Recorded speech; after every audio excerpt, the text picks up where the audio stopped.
Christmas is just around the corner, and many of you may already be worried about your holiday expenses. So before you're tempted to break your resolve to be in control of your finances at this time of the year, let's revisit a basic finance topic, budgeting. I'm Edric Mendoza, and this is On the Money.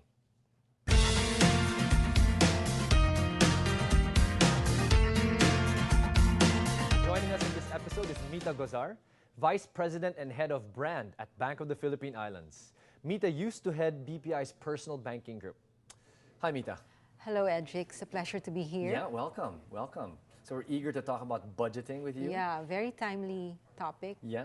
So there are many perceptions on budgeting, income and expense, grocery lists, watching and tracking what you're spending. But I understand you have a unique or a clear definition of it. So why don't we start with that definition? Okay, it's not actually mine. Sure. I borrowed it from John Maxwell. Right, citing your source. Mm-hmm. Okay, he said that a budget is telling your money where to go instead of wondering where it went. I like that. You stay here, don't disappear. Yes. And Right. you go where I want you to go. There you go, you have control. Yes. Okay. So, but the things that you talked about, they're really parts of the budgeting process, but they're not the entire process. Okay, and the perspective of that definition is it's future. It's something that you plan for so that you know where your money will go. Right. And you're not caught off guard, wondering Yes. suddenly where it all went. Because most of us, Right. after a week from payday, we look at our wallets and we say, okay, where did my money go? Right. What did I spend on? Guilty. Yeah. Guilty. Yeah, I think right. most people can be people guilty of that. Can relate. Right. So why don't you tell us, so what are the parts? You're mentioning those are parts, not the whole. What are the parts of a budget? Okay, we when you can do a look budget, at? well, most people, when they do a budget, they only have two parts, and that's income and expenses. And usually they're just happy with income being equal to expenses, or income is greater than Slightly expenses. greater, yeah. Okay, so that's two of the parts, but there's a third part which is actually the most important part, and that's savings. So income, savings, and expenses are the three parts of a budget. And there's a relationship between the three parts. And usually we can express it in a formula. We always say it's income minus savings is equal to expenses. Okay, so that's slightly different from what many people think. Income minus savings equals expenses. Yes. Because people will usually think. Yes, it's income minus expenses is equal to savings. So I have my income, I spend for the things I want, for the things that I need, and if there's anything left over, that's my savings. But most of the time, there's nothing left. Right. So savings equal to zero. Right, that's the danger, no? And your money takes control of you in that case. Whereas, Yes. Yeah. So this one, you immediately set aside your savings even before you spend. And whatever is left over after you set aside your savings, that's your budget for your spending. very clear. And did you have a recommended guideline in your experience? What should go into the expense and savings as a general rule? Okay, so once you know the formula, there's actually some recommended percentages. So, Okay. so income, so that's 100%, everything that you have. So that could come from your regular salary if you're employed. Sideline businesses, Sideline etc. businesses, if someone's remitting regularly to you. That becomes So part of because it. most families now have one or two family members abroad, so that forms part of all your income. So that's the easy Household part. income, okay. Then you deduct your target savings, and the recommended percentage is 20. 20%. So 20% of your income you should set aside. Okay. What's important to remember is that it's an ideal, but it's not an absolute thing. So don't get frustrated if you can't set aside 20%. So if you're starting to budget, don't be overly ambitious and start with 20%. Maybe you can start with 10%. Okay, that's perfectly good advice. fine. Right. So you can actually start small, Yes. build your way up. But know that you have a goal of 20%. So that's where you should move to. And then that means the 80%, or whatever is a percentage, if you use 10%, the 90% is what you use for your expenses. Okay, very clear. So those are the 3 parts and the recommended values for each one. Okay. Now, tell me about, you know how people can get stuck up with the idea of expenses being a need and a want? Did you want to clarify? Do you think that's Okay. a problem people Okay. have? When you do your savings, so let's say you start with income, then you remove 20%, so left over 80%, and then you try to fit in everything to that. Right. Challenge. Okay. Yeah. Yes, that's where most people fail. Okay. So what do you do now? So what we recommend is to analyze your expenses. Okay. And there are really just 2 classes of expenses. So it can either be a need or a want. So what's a need? So need is everything that's essential to your living. So basically that's food, your rent if you're renting, or tuition would be a need. Okay, but Clothing? clothing depends Maybe. on what kind of clothing. Right. So let's get to the definition of wants. So wants would be the things that you buy because you maintain a certain lifestyle. I see. Okay. So it's lifestyle based. Yes. Very clear. So not essential, but because you maintain a certain lifestyle, you would want to have these things. So that would be, for example, if you need clothes because you're Working, you're etc. You working. need some outfits so for, yeah. there are basic clothes, but then there are more fashionable clothes. So you can say that some of your clothes are more wants than need. Okay. So getting a cup of coffee in an expensive coffee shop, that would be clearly more of a want. Really? Okay. Because you can Good get to know. coffee elsewhere. Some people have to hear right? this, right? Well, I need X brand, you know. Yes, okay. but Sure. The correct sentence in that case would be, I want a certain There you brand, go. and not, I need a certain You're deceiving brand. yourself. Now, Yes.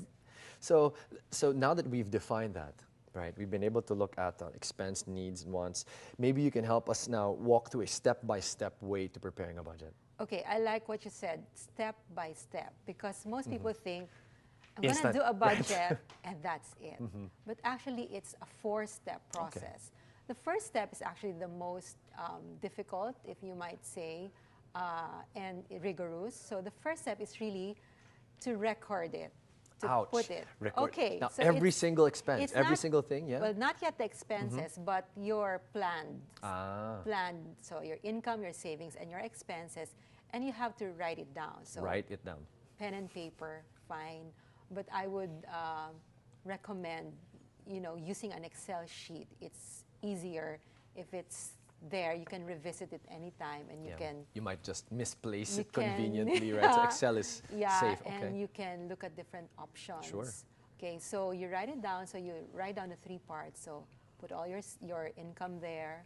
Put all Expenses, then compute savings. your savings, which is either 20% or some lower percentage, moving up to 20% at a later time. And then the expense part, you have to write all your expenses. All Your expenses. Now, don't get frustrated if sometimes you forget an expense or so. What I actually recommend is for 1 month, you keep a notebook. Okay. You Very practical. keep a notebook That in you your always have bag. with you, yeah, on your bag. When you're you saying. spend something, just write it down. Just write it down right away so you don't forget. And then when you sit down to make your budget, that's the time you have to put it together. Okay. And then you'd go with your needs classification or wants classification. Okay. So the first step is preparing it, the 3 parts. And then the next would be. Okay, so now you have a budget. It's a plan. Okay, so the second step is to monitor versus that plan. So you have to watch. So after some time, maybe about half a month, which is usually we have our paydays every half a month, you start looking at your budget and say, since you're writing down everything that you spend, monitor it against the plan that you had. And I recommend a half a month because if it's after the month, it's usually nothing that you can adjust for the rest of the month because you've done it. So after 2 weeks, write it down and look at where am I sliding? And then so now you Adjust, know right, what right. you need to adjust. Okay. Now actually the third step is to refine your budget. Because when you usually people are so idealistic when they do their budget, they do everything, you know, this is my resolution, I'm gonna do this.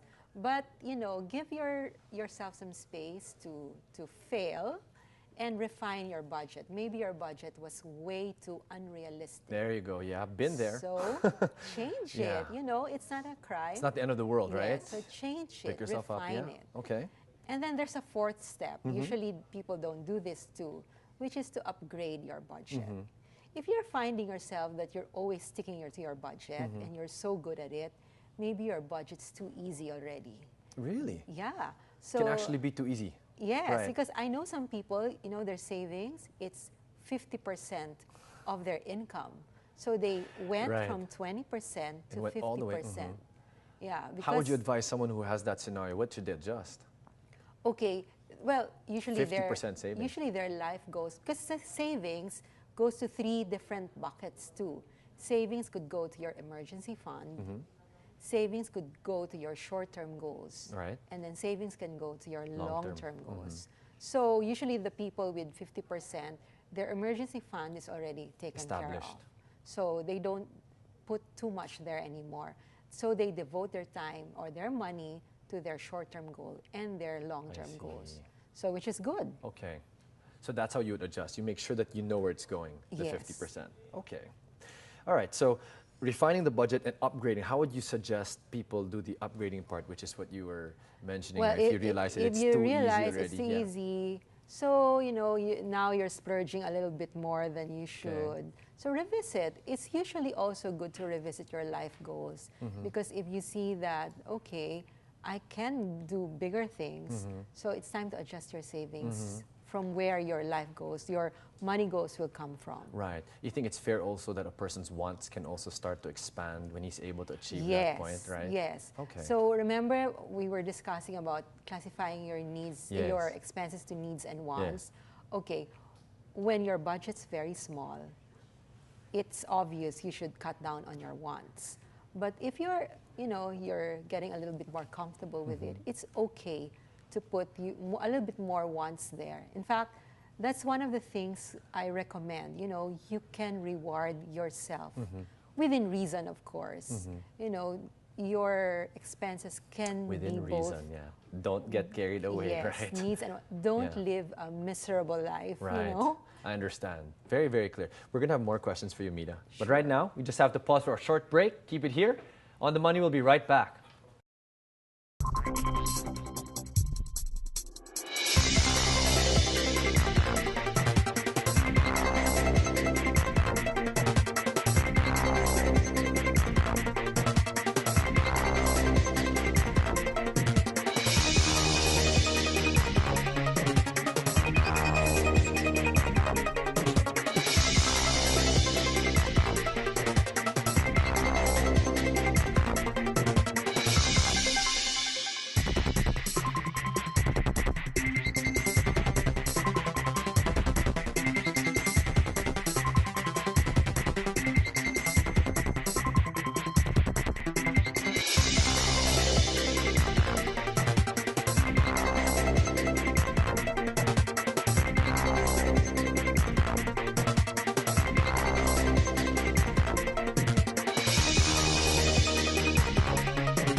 Welcome back to On the Money.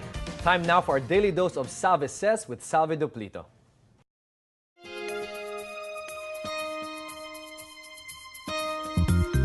When there's nothing more you can cut from your budget, it's time to think about how to make extra money. Our Money Myth Buster today is all about turning trash into cash. Just how much money do you think you can make from things you're about to throw away? These are half a year's worth of trash in the Duplito household. I kept all of these just for Salve Says. We've got busted appliances, cardboard, newspaper, cans, old DVD and CD containers, and bits and pieces of everything else. Consider how much storage space I had to give up for these babies. How much money do you think we can make out of our huge pile? I'll be happy with maybe 300 pesos. That can cover the cost of our fruit supply for 2 days. Let's get this show on the road.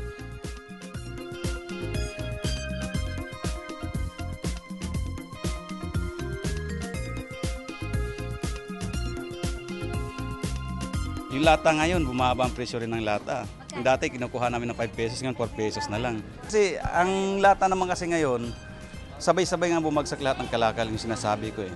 Dati magkano? Dati kuha namin 6 pesos. Parang 7 pa nga. Oo, umabot pa ng 7. Dati nga, ang bakal dati kuha namin dito nasa 19, 17. Ngayon, 13.50, 13 na lang. Nagsimula po talaga paggalaw ng pagbaba ng presyo, simula nung August.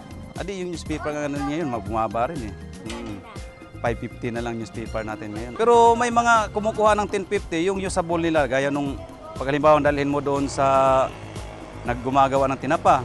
Mahal yun, pero pag dito sa amin kasi, yung mga nire-recycle, dinadala lang din sa Tunawan, mababang kuha. Yung karton nga, dati kinukuha namin ng 7 yan, ngayon 6 pesos to 6.50. A few years back, some malls that are riding the eco-living bandwagon tried to set up a trash for cash program. I tried it too, but found that the price they paid was too cheap. You're better off with your friendly junk shop around the corner. 505 pesos, good for 6 months worth of trash, not bad. But if you're going to consider the amount of storage space needed for that kind of trash, not good at all.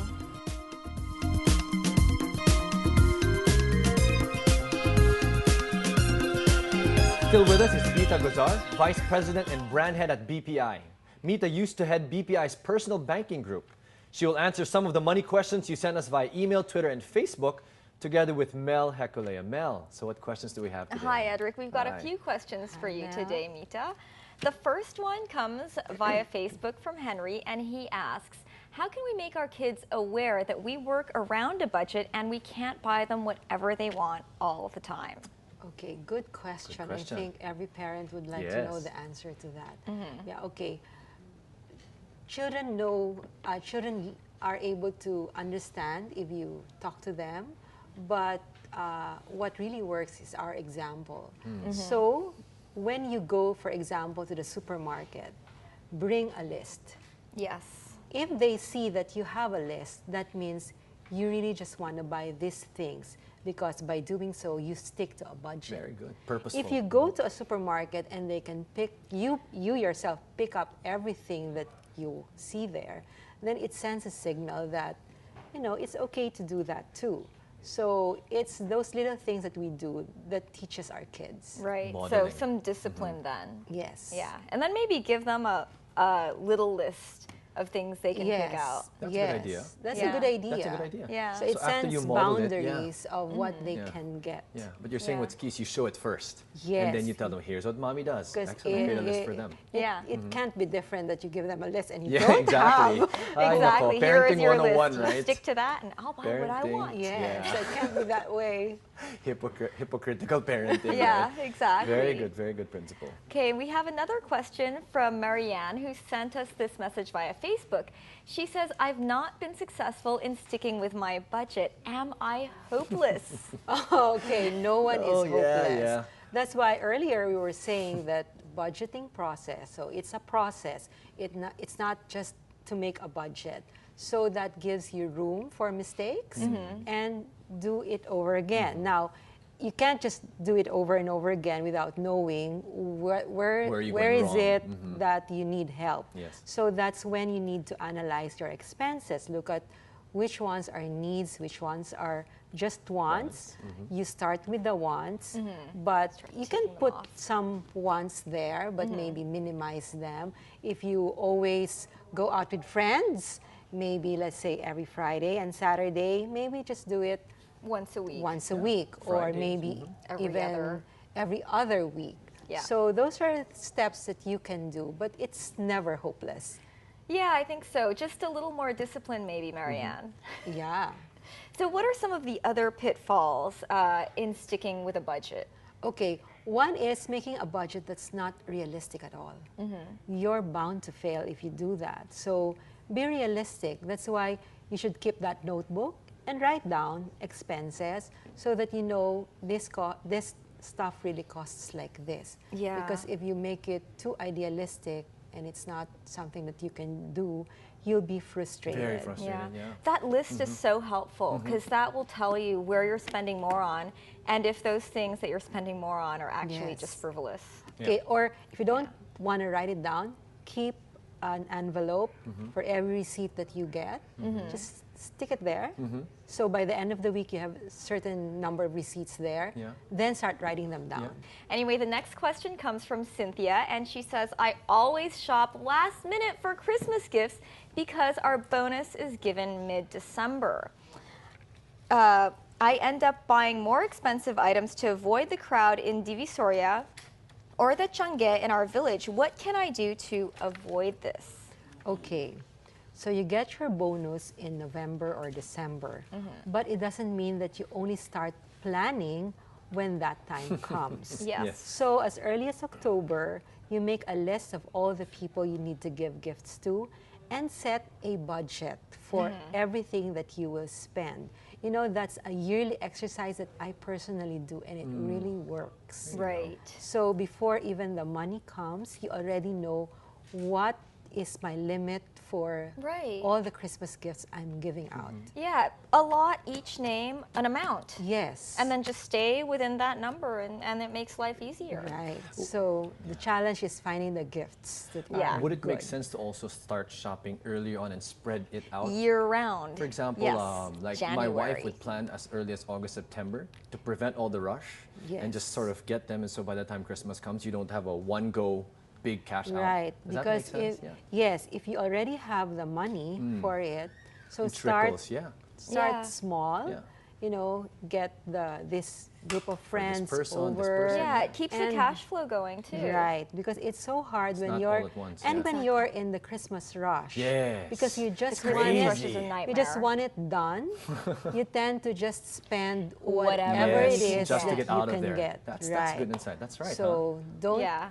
don't put yourself get- in that situation. Yeah, Don't that's fall right. into that same trap. Okay, now we have this comment from Janice. She says, I didn't overspend too much for Christmas gifts last year because I opted not to give gifts to all my office mates. It was a bit embarrassing because they're used to getting presents from me. They didn't mind this even if I didn't explain my financial situation to them.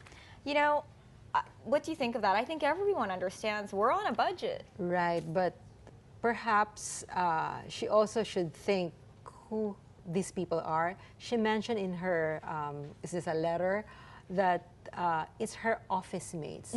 She didn't say friends, right? Right. So friends would understand why you're just giving this. And if you're really a friend, you wouldn't say that. Right. Why didn't you Bakit give ito lang, right? Why did you only give me this, right? Yeah. So maybe don't really have to give everyone. Yeah, exactly. And I think sometimes when you feel you have to give everyone, you end up giving them nonsense gifts. Right. Gifts that Right. don't really mean anything and gifts that Receipts they're and going those, to yeah, yeah. throw Yeah. away. What am I gonna do with this? Yeah, Right, and Here's yeah. a keychain. Here is a little thing. What? Yeah. 50 of these now. So, yes. Do you really? So, first, just know who you're gonna give. So, start with a list. List all the people you wanna give gifts to. And don't just give gifts for the sake of giving a That's a good gift. point.